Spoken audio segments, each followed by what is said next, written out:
We begin this week's reading of the 5 chapters with chapter 24, which is the longest chapter in the book of Genesis and focuses on faith, hope, and love. The father loved his son and wanted a bride for him. The servant loved his master's son and asked for God's guidance. He found Rebekah. God was faithful.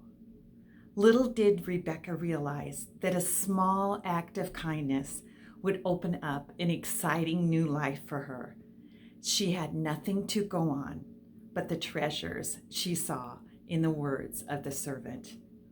The bridegroom meets his bride, sight unseen. That is what Jesus Christ will do when he returns to his church. As our week progresses, we have a mixed group of feelings.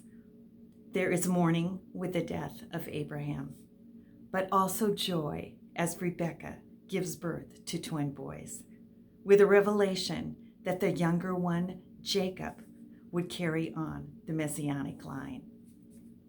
Chapter 26 records several trials that Isaac endured and shows how he responded to them. You will see escape, deception, and surrender, and confrontation by Isaac.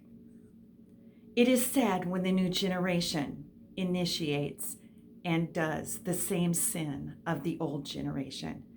Abraham will be reflected in this reading. It is only a matter of time before the divided home would start to self-destruct.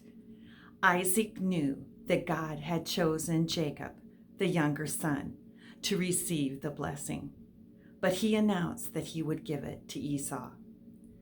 There was competition between the parents and the sons. No one allowed the Lord to handle the situation. Faith is living without scheming. Rebekah, Isaac's wife, who loved Jacob the most, never saw her son again after he left. We end the week with Jacob fleeing from home with his brother trying to kill him. I have an identical twin sister, and I can't even imagine this type of relationship.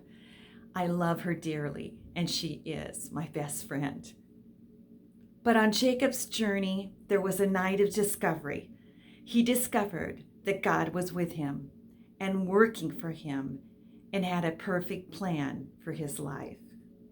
Jacob was making a new beginning, and 20 years later, he would return to Bethel, a more mature believer. Hope you are enjoying the journey and history of God's chosen people.